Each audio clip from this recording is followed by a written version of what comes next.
Welcome to the Getting Real with Hilary show, where ordinary heroes tell extraordinary stories during unique and never been heard before conversations with your host, Hilary Arno Burns.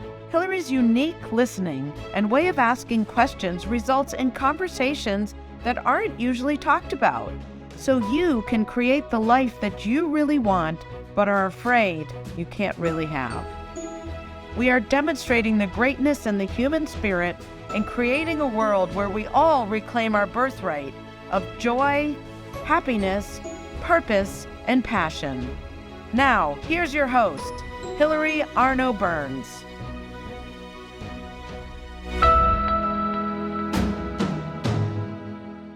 Welcome to the Getting Real with Hilary show. And today, as always, we have a very special guest. And this show, we talk about things that people don't often talk about.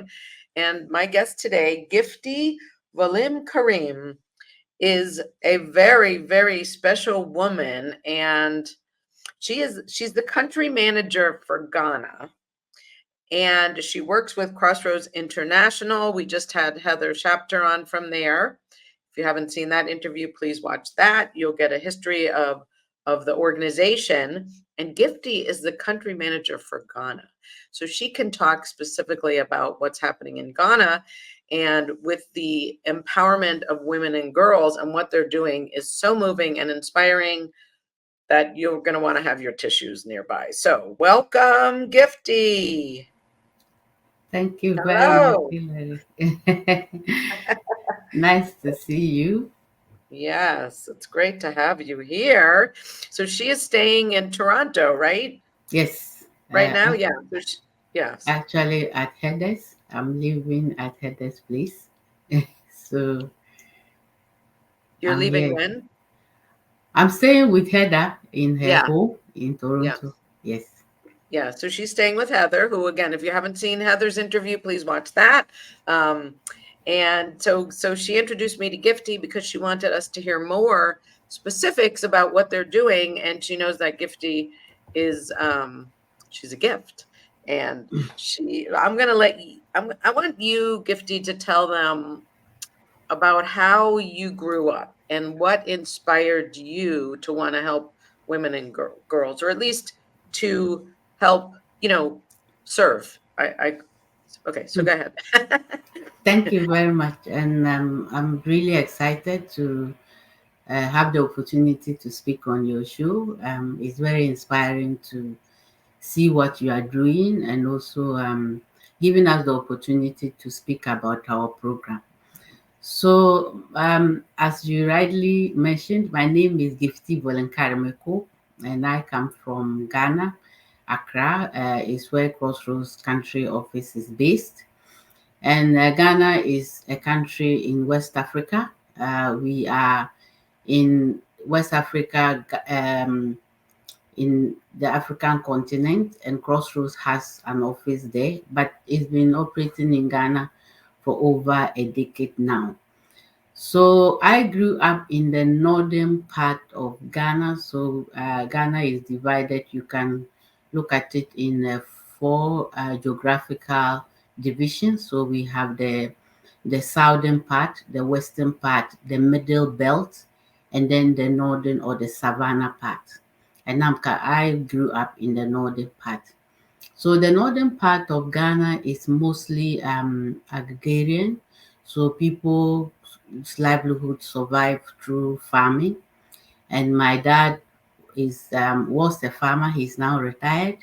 And I grew up going to school, but also working in the farm. And when we were kids, my dad had different activities. So he was rearing animals. He had a piggery farm. He had a ranch, and also he was farming different crops. And our home used to be full with different people. He had a lot of foster kids who today still come to the house. So we were a lot, but we had the opportunity to go to school. So I think from being a young person, I learned philanthropy from that, because we had a lot of people, and he continued to pay school fees of people that were not related to us, but he just had the commitment to help because their parents were struggling and couldn't do that. And I think that is how philanthropy and the need to empower evolve. We are 10 kids, six Can I girls. Yeah. can I ask a question? I know, so it seems like your father, he was in a good place. He had a big farm. It was profitable. He could afford to help others. And I think you had said that there's a lot of people in that area that aren't, that needed the help. Mm, How did your father get so successful? Was it in the family? Like, do you know what I mean? Like, how did, if so many people were struggling, was it a family thing? Like, how did that work? If you don't mind my asking, I was just yeah. thinking. So my father, his father, my grandfather was a carpenter. So he was able to take my dad to school. So my father was successful because he was educated. So even though he had farms, he was working. He was working as a manager at the time and also running the farms like a business, but more of a social enterprise. So he had education, and I think that really propelled him better than other people in the community. So, and what did you say about your grandfather? He had what? So your father was able to go to school. Yeah, he was a carpenter. So he used to work with woods in the community. So he was very prominent and made money early. So he actually took his children to school. And I think my father and his siblings had the opportunity to go to school because their father was committed. But I don't know from my great grandparents if my grandfather didn't go to school, but I don't know the reason behind he being so committed to take his kids to school, and which was my father being part of them. And my Okay, father was the oldest of his children. okay. So he got an education. So, Yeah, and what's the word you're saying about your grandfather? He was what? he was a carpenter. What does that mean, capita? Carpenter. So he used to Oh, work with wood. carpenter. Okay, sorry. First, I thought you were saying computer, but I'm like, no. No, Okay, all right. So he was a carpenter. Okay, yes, so he afforded, his whatever he did afforded the luxury of your father to go to school and get the education, and then he became a successful businessman, right? yeah, Okay, yeah, so which afforded you the opportunity to go to to school. go to Okay, school. got Yeah, it. All right, thank you. Okay, keep going. I'm going to take yes. myself away so I can't interrupt. So my dad had girls, so I had my older sisters, siblings, and then myself, and then I had brothers, but we were six girls, and then my other siblings were boys, but we all had the opportunity to go to school. And from my education, I had to move from the northern side to come to down south to go to university. And that was how I moved away from the north and came to the university.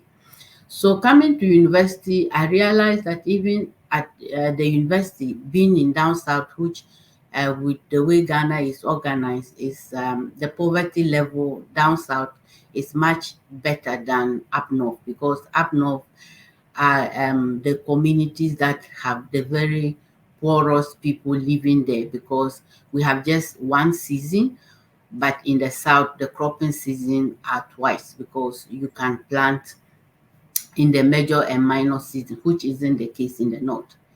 So fast forward, I finished the university, and then my first job was with the Ghana Health Service, which is the main health system in Ghana. And I used to work in the hospital, but associated with the maternity where women came to deliver. So I saw the need of helping women at that point because of the process they went through to bring forth. And it just continued to deepen my desire to wanting to work with other women.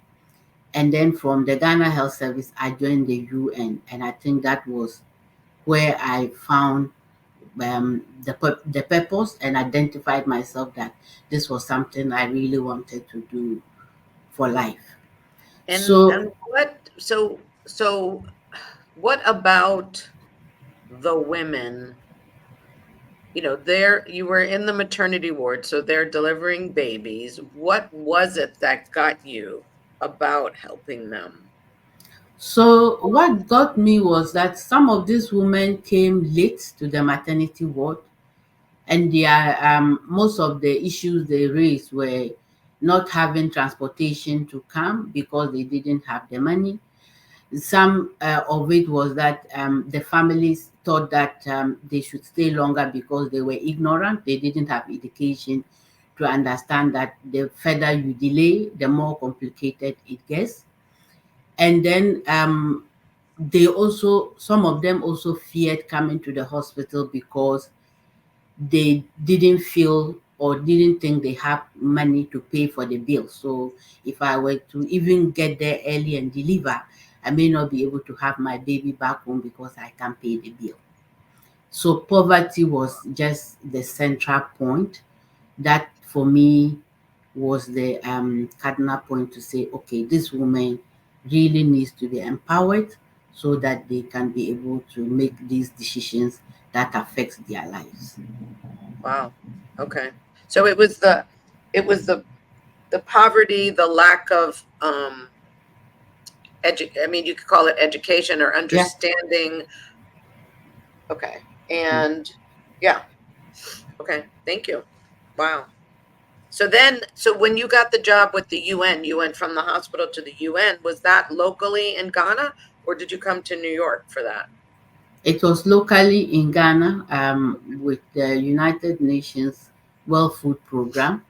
And this was a program that was meant to empower girls to stay longer in school. Because up north, which when the program was implemented, girls were taken out of school at a certain age to support the parents in the house or support them in farm work or follow them to markets, because in the northern part the girl child is meant to support the parents with paid care work. So So the yeah, you had said when we were talking yesterday that they would drop out as young as 11 or yeah, 12. And what that's about the boys? Do the boys drop out too, or they're allowed to no, stay in school? they were No. allowed to stay in school. So you would drop out at 11 to either take care of your younger sibling or to support your mother run the house. So let's say your mom is selling assorted things in the market, you are dropping out to stay at home to be fetching water, making, cleaning dishes, taking care of your younger siblings, and cooking, so that your mom can go to market and come, but the boys will go to school. Wow. So the program with the UN was to provide food rations for these families, so that if you were going to remove the girl from school to support you, go to market and buy food products to support the home, they were giving you food rations so that the girls can stay in school. And that was how my journey in terms of empowering women and girls began. So we work to increase the enrollment and retention of girls from 15% to about 56%. So that it's not just going to school, but staying longer in school and completing, like I had the opportunity to do. Most people didn't have that. So it's one thing to say, okay, let's do this. It's a great idea. But how does the UN, they're not local. How did you said they increased it to 56%, right? Which is Mm, amazing. mm. How were you the feet on the ground? Were you the one that was actually implementing it in Ghana? Like, how did that happen? Yeah, so the UN works similar with how we work in Crossroads. They work with partners. So they were working with the Ghana Education Service, which is the main government organization in charge of education. So they implemented the program through the Ghana Education Service and more targeted to communities that didn't have girls staying longer in school. So the Ghana Education Service already knew these communities and the numbers, and that helped to implement the program. So we were more of facilitating and ensuring that we're achieving the targets and the program is reaching the communities that really need the program. Okay, so the partners, just like with Crossroads, Heather was also talking about partners. So the partners are they already have the organization, right? They're Yeah, already committed to the goal. yeah. And then you work with, so the UN provides like the funding Mhm. or, They okay, provide the funding, they provide the logistics. So like they would provide an educational kit. So that is a kit that contains all educational supplies. They provided funding for the procurement of the food, and then the food was rationed too. So if you were a girl, there was a certain quantity of ration you got a week, and then you would take that home. So your parents wouldn't have to go to market to sell other farm produce to buy that. So the parents had more interest in keeping the girls at school because they will bring additional food ration than taking them out. And the UN provided the money for that. so were the parents locally, were they behind? I mean, did they realize why it was important for the girls to stay in school, do you think? Or do you Yeah, think they fought it or they were good with it? initially they didn't, but as the program, part of the program was also to educate the community the importance of keeping the girls in school. And Okay. those were part of where we invited the parents to the community meetings to explain to them the need to keep the girls in school and longer, because there are also some traditional norms that would say that if you stay too long in school, you may not be able to have kids when you marry later in life. So sometimes parents also, because of ignorance, think that instead of keeping your girl to school until 27, 28, she should marry when she's 18 or 19. So all these were also part of the program to reorientate parents. They need to have girls in school and the value it would add, and even when they decide to have families in their later years of life. Wow. Wow. Yeah, because I mean, it takes something to change, if a culture has been this way for forever, and who are you to tell them to keep their girl, right? They would have to Exactly. really be to understand that there's a benefit. So, Mm, wow, good for you for doing that. And then I know you said you came to America to get some more degrees. mm. Now, what did you study? Just so the audience knows, when you went to the South University, what did you study there? Was it business there too? Yeah, so my university in Cape Coast, so the Cape Coast University is the coastal part of Ghana. I studied business management undergrad, and I went further to do an MBA in general management. And from after my university, I moved on to work with UNICEF, which is also another UN organization, and that we were at the time we had an epidemic in Guinea worm, which was a waterborne disease, and we actually got funding from the Carter Foundation from the US to provide those communities with alternative potable sources of drinking water. So I did that for 3 years, and then worked on a World Bank project that was empowering women businesses, and that was the project I ended and went to the US to go to school in Lincoln University. And at Lincoln, I did management, projects management, and evaluation in Illinois State. Okay, so from the World Bank, when you were working for the World Bank, were you still in Ghana or did you come to America for that? I was still in Ghana, but only came for meetings. But You I did. was Okay. the project was based in Ghana. It was working with women in oil plantation and art and crafts. So it was a project for 5 years, but I joined it when it was in the second year. So I worked on that project for 3 years. Wow. Okay. And then, so then when you came to the university, to Lincoln, Yeah. were you working too, or you just went to school? No, just went to school. I wasn't working. Okay. And then did you say you also got something from Harvard? Yeah. So from after Lincoln, I went back to work, and then I did impact measurements with Harvard, and Okay. that was a couple. So it coincided within the period of the COVID. So much of it was moved, and we had to do it virtually at some point.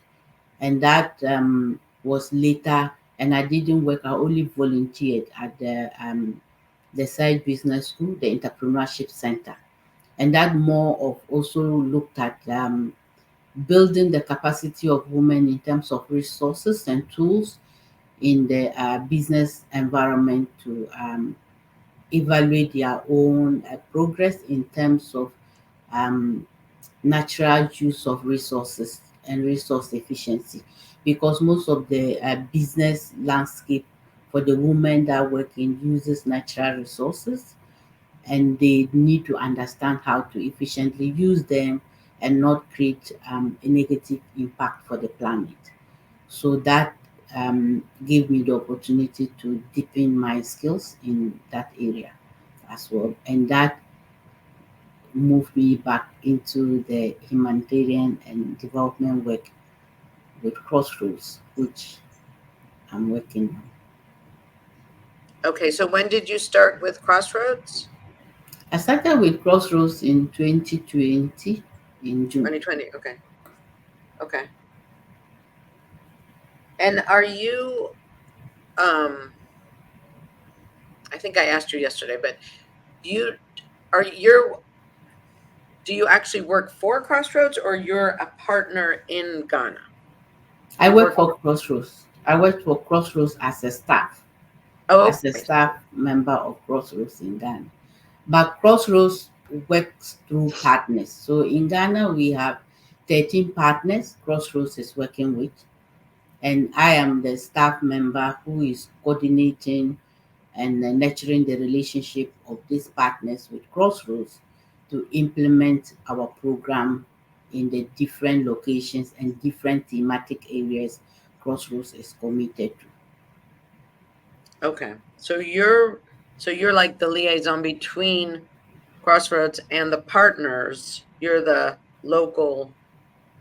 Are there other people? Is there one, like, are there country managers for each country that you're in who also have that role Yeah, so within? for Ghana, is one country out of the West African country that has a country manager.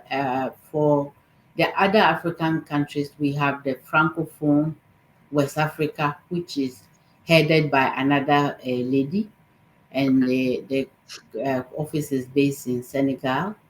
Then we have the Eastern and Southern Africa countries, which is headed by another lady, and the office is based in Dar es Salaam in Tanzania. Okay. Okay. So the partners, you said there's 13 partners. Have you, were you responsible for getting all of them, or some of them were already there when you started with Crossroads? When I started with Crossroads, there were three already that had worked with Crossroads from the Okay. previous program cycle, and then the rest of them, I had to find them to join the program. Okay. So, and when you're looking for partners, I mean, I'm assuming they're committed to the empowerment of women and girls. Mhm.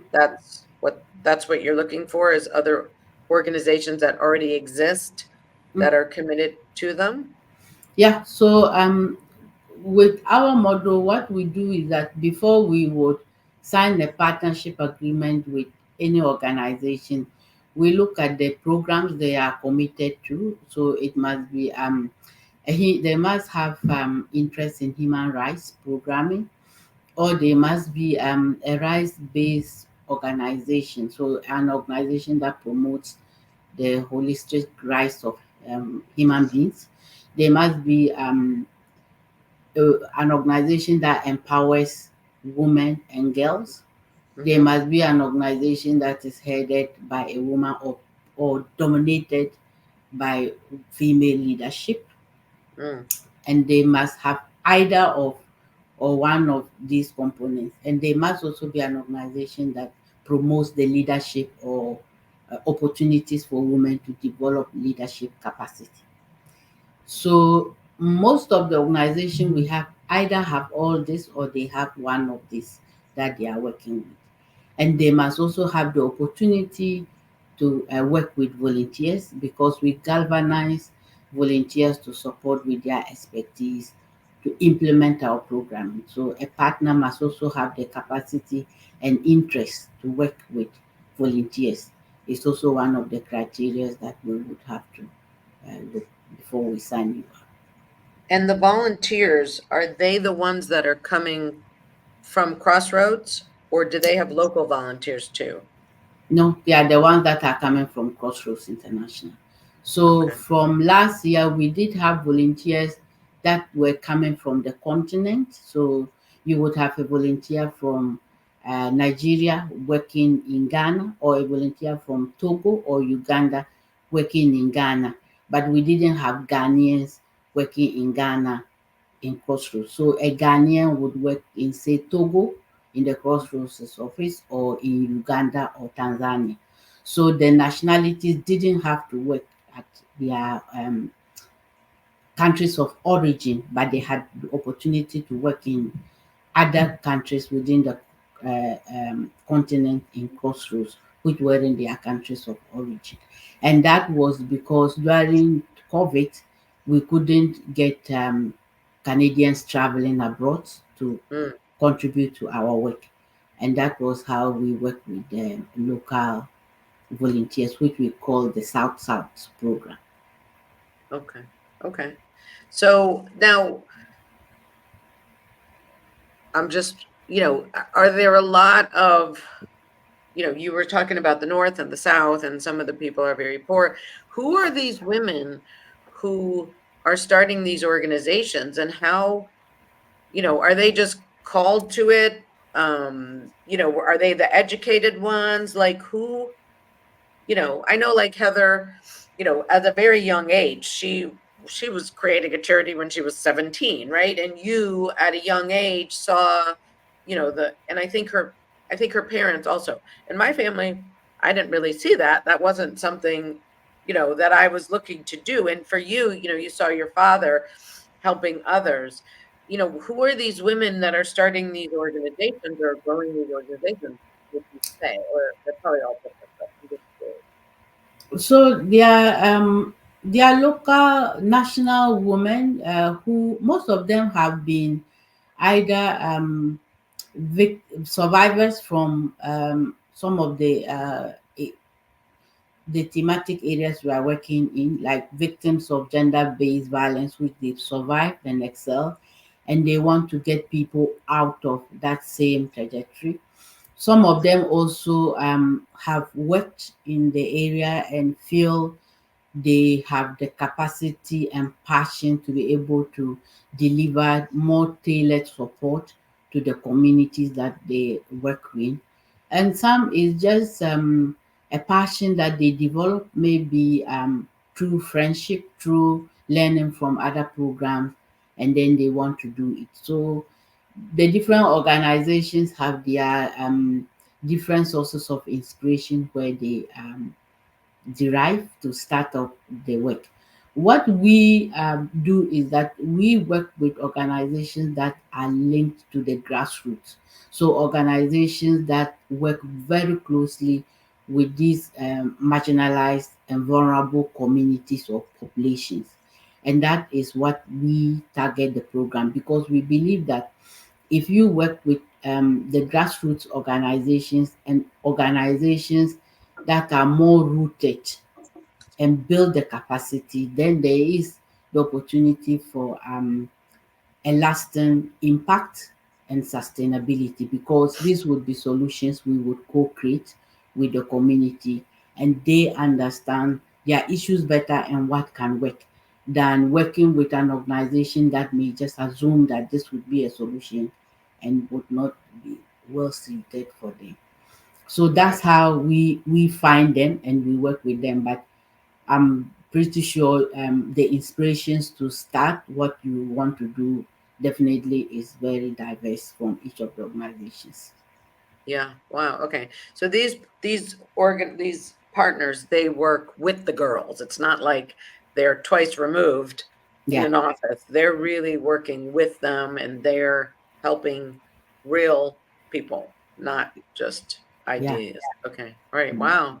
It's such a great model, so inspiring. Okay. So now we're going to take our commercial break and then we're going to come back with Gifty and talk about some more of her initiatives and what she's doing, um, so that yeah, so that she can, she's looking for people who also, I'll just speak for you here, that you're also looking for people who are inspired to help people, yeah. who would want to, and she'll get into this more later, maybe become a volunteer, maybe Mm, donate, time or money, because this, empowering women and girls, and again, we're going to say more about it in the second half, calls to you. So we mm. will give you the opportunity to do that later. But for now, we're going to go to our commercial break.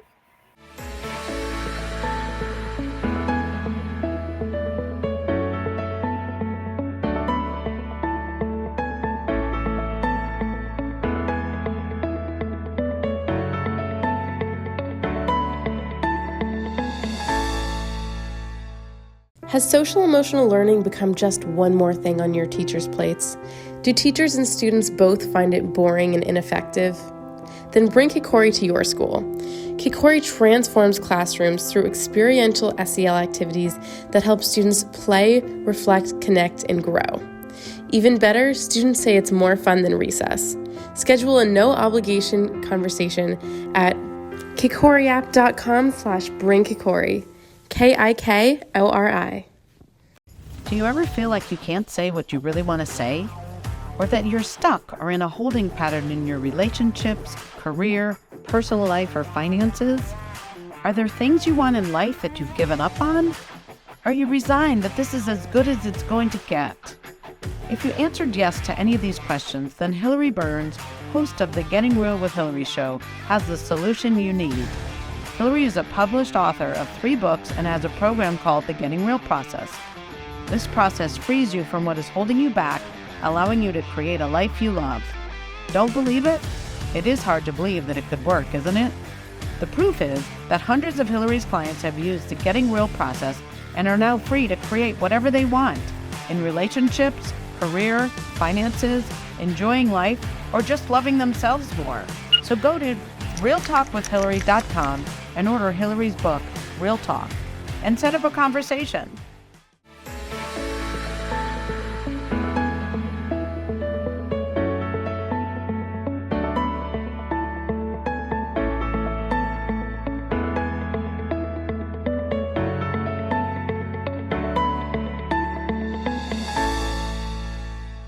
So thank you to our sponsor, as always, kikoriapp.com. If you want to bring social emotional learning, actually experiential social emotional learning to your children at schools or to your businesses, please reach out to kikoriapp.com and schedule a consultation.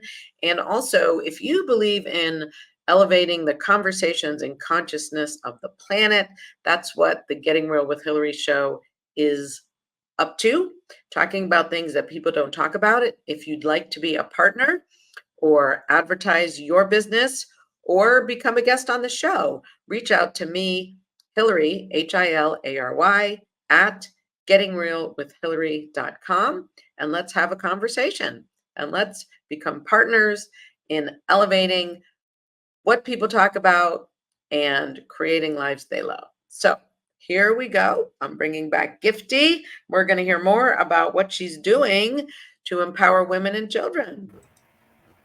Hello. Welcome back. Thank So, you. yeah. So yesterday, so we've talked about, helping the girls stay in school. And then, yesterday we were talking about developing women leaders, right? Mm, That's mm, another one of the initiatives. Another that you had just mentioned was, I guess, reducing or eliminating gender-based violence, mm. right?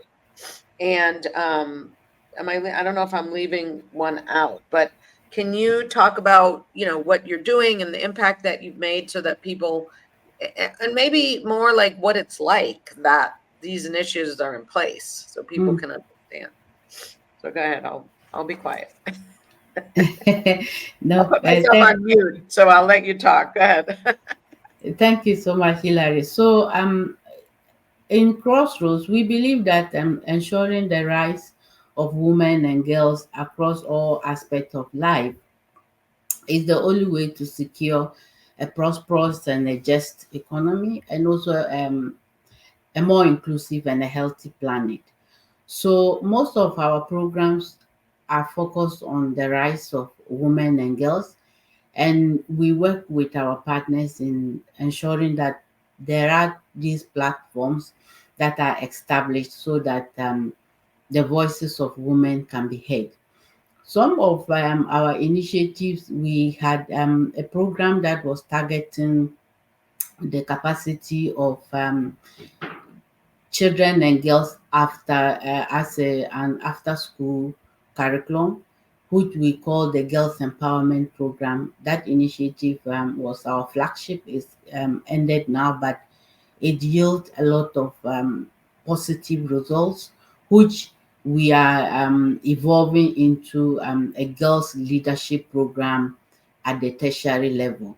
So this program was an extra curriculum activity, but it had these girls in clubs that we continue to provide mentoring and support, and also build their capacity in technological skills. And in Ghana, IT skills is very limited, especially in rural schools. And with Crossroads, we were able to provide computers and also solar devices that gave them the opportunity to build digital skills. These girls are now around 18, 19, and 20, and they are in at colleges, and the program is now looking at how do we continue to strengthen their skills in leadership to participate in civil governance. And that is where we have the leadership program that we are developing now for these girls. I'm happy to say that All right, go ahead. Finish. I'll write down my question so I don't forget. Keep going.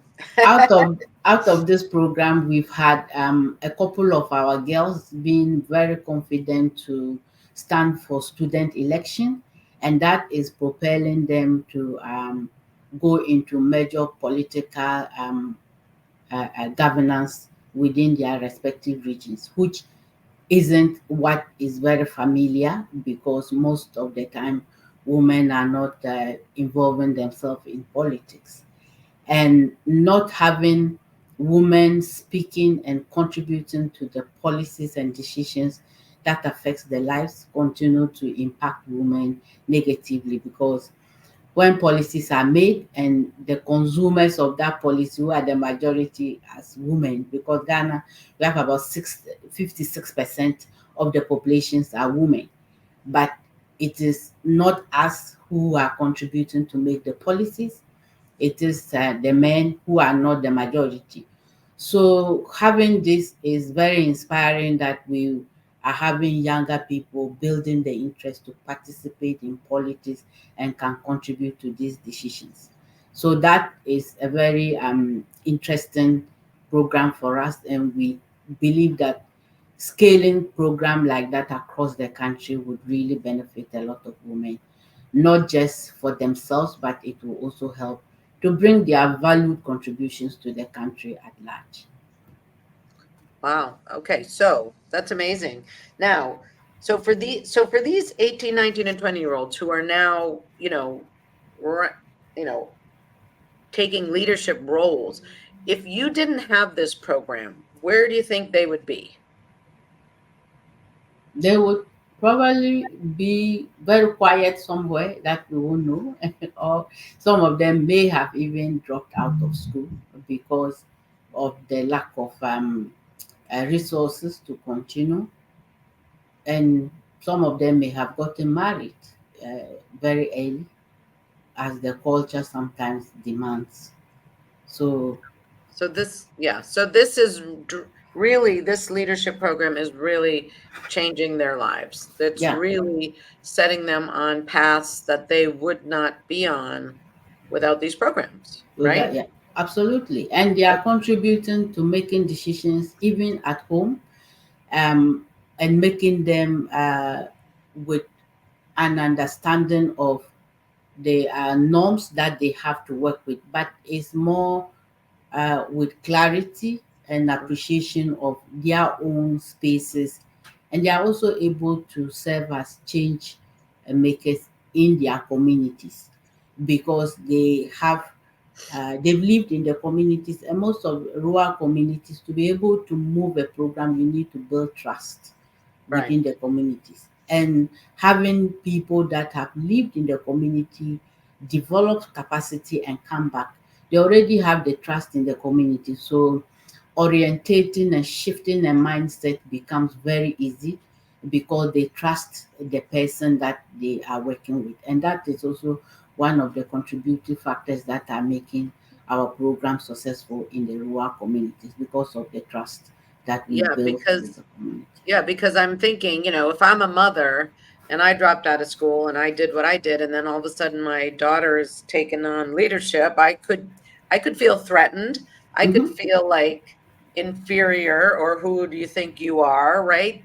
Right? I think I might feel bad about myself if Mm, my daughter's now doing that. mm. Or I could empower her and encourage her and be proud.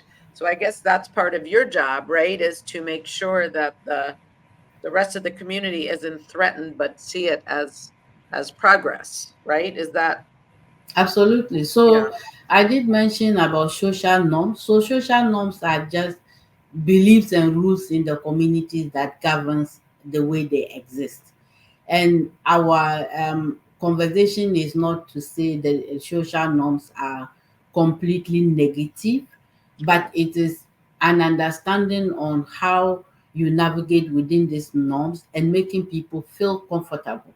Like you have said, if you don't make people feel threatened, they would listen to the solutions you are bringing, right, and making it participatory for them to contribute to making the solutions, give them that comfortability that my position is still intact. I'm not being threatened, but it is just a way of looking at something differently. And that is one of the things that makes it very interesting in working with local people.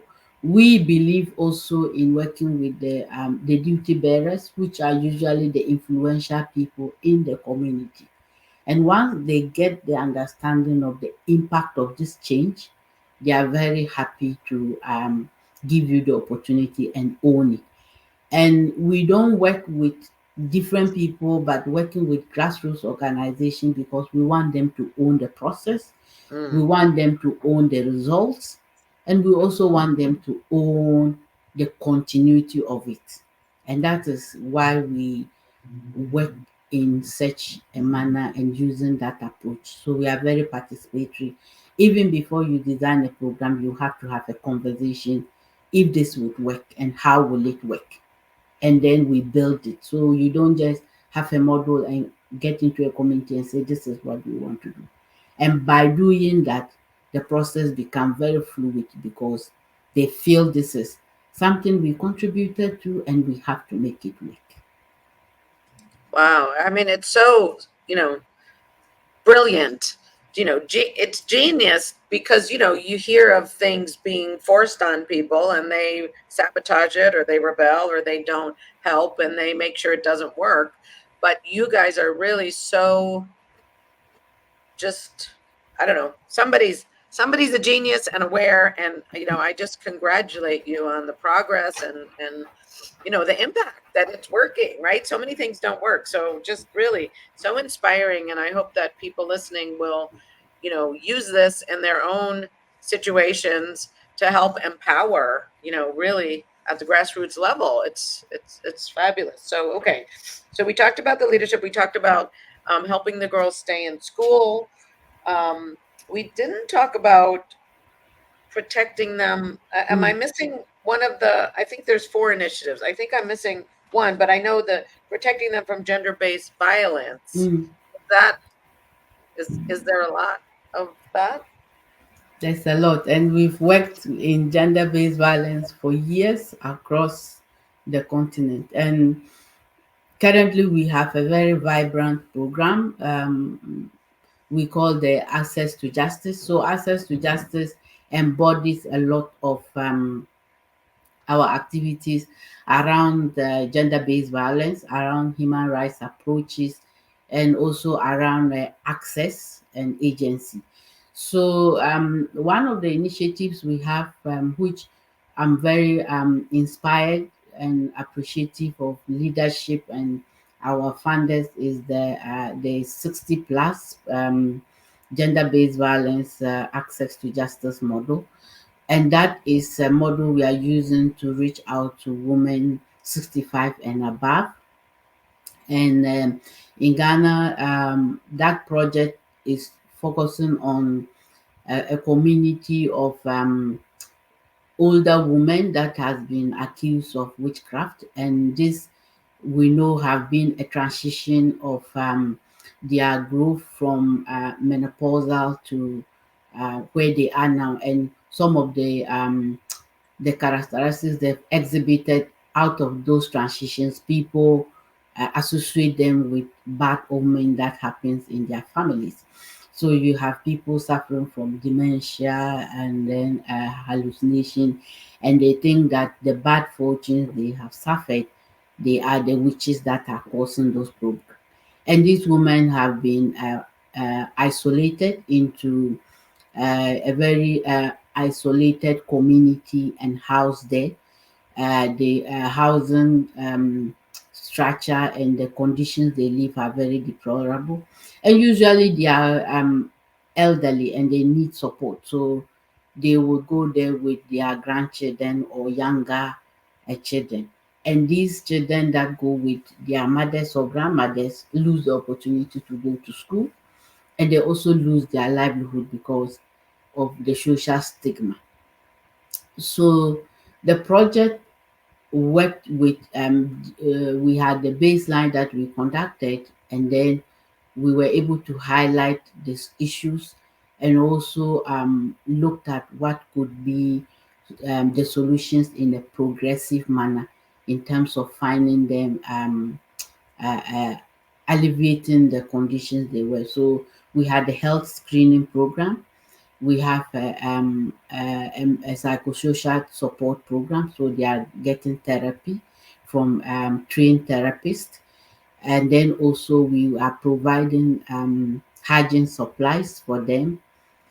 Then part of the work we are working with the Commission on Human Rights and Administrative Justice, is the government organization which is responsible for human rights, and they've passed a law in July this year that is prohibiting anyone accusing somebody of being a witch and being sent to those camps. So now, if you do that, you would face legal sanctions and imprisonment, and that has been very inspiring and fulfilling for us to be able to have contributed to giving these people the opportunity to have access and to be able to fulfill their rights. And these are is just one example to let you know how deeper we go when we talk about grassroots, because these are populations that within the areas we work will say you are old, so it's like your life is already wrapping up. What do you still need all this for? But we don't put a stop to any rights violation. We believe that everybody deserves an opportunity and you must have your rights being protected. So that is one project that we are doing with this elderly woman. How, I mean, that seems like, it would require a lot of education to the people, And I mean, if they were accusing them of witchcraft, obviously they didn't know about, dementia or getting old or whatever. And I know it's easy to think someone when they're older has no use, but actually they have the experience and the wisdom of being around. So um how did you do that? How did you like get the law? I mean, that's amazing. That's really incredible. Obviously you're making such a huge impact, not only on the women, but on the laws and stuff like that. Can you, we have about 5 minutes left. Can you say that real quickly? And then I want to make sure that we get to, you know, put the rest out there. So go ahead. yeah, so because of our partnership with the Commission of Human Rights and Administrative Justice, they have the mandate to advocate at the government level to be able to push for this. So we had that opportunity through our partnership with the Commission and our work with them. So they are actually the central piece in implementing this project and driving it. So that work has actually been through them, and we are very grateful for their partnership with us and really appreciative of what they've been able to do. It's a big move to have this because this has existed for several years, and now those women would have the opportunity to be reintegrated at some point back in their family. And I totally agree with you that education is very critical, and that is one of the pieces we would be looking to do to educate the public, even with the new law, and also let them understand the transitions people make so that people are more aware and informed. Yeah, thank you. Okay, so in the last few minutes, I want to make sure that people know, what kind of contribution they can make. Either, how would they, if this calls to them, how would they volunteer? How would they donate? What can people do? I think, but go ahead. I'll let you say it. So we are looking for partners across the world because we believe that we can both champion this cause together and help make the voices of women be heard across through platforms like yours and other platforms that would be connected to us that we don't know. Because once you invest in women, it is not just a fundamental human right and a human rights imperative, but it is a progress you are making for everybody because investing in women is progress for all. And that is one key thing I want to share with everybody who would have the opportunity to watch this. And you can join our program in different ways because we have a volunteering model. Currently, Canadian citizens are participating. You can donate through our platforms. So if you go to info at crossroadsinternational.org, so it will be info at CITL.org, and then you would have the links there where you can donate, and you can also send us an email if you need any more information or want to be associated with any of our programs in sub-Saharan Africa. We're in 11 countries, so there definitely would be an opportunity to contribute to something. Yes, and I know, I think, from my conversation with Heather, they're looking for different times. They're looking for certain types of skilled volunteers. So you can go to that Crossroads International, I guess it's CITL.org, and see if you have certain skills, you might want to be able to go to those countries and have an adventure and, really be able to make a difference. So Gifty, thank you so much for your time. What would you like to leave as your, let's say 5 years from now? What is your vision? What do you see for the world? So yeah, go ahead. Yeah, so 5 years from now, what I would want to see would be being able to empower a lot more women, especially those of them that are working in the agri sector, to absorb smart agricultural practices so that they can be able to mitigate and build resilience against climate change. That would be is something we are doing around the environmental ambassadors program, and it would be one of um, a very fulfilled desire to see that happen. And also, I feel that would contribute to reducing um, poverty, the visual cycle of poverty among women, and give them the opportunity to contribute to the food basket and reduce food insecurity in Africa. And my vision would just be to see that globally we are able to galvanize together and create solutions that creates a better world for us and increase food security for everyone. Thank you so much. Wow. Well, we thank you for listening. We thank you, Gifty, for the work you're doing for Ghana, for the planet, and just your stand for women is so beautiful and so inspiring. So please share this conversation with people who want to make a difference. Let's have the voices of women be heard, reduce poverty, increase, I don't know how you say it, human rights, and, spread this conversation around. Subscribe to the YouTube channel so we can do more work for the planet, elevating the conversation and consciousness together.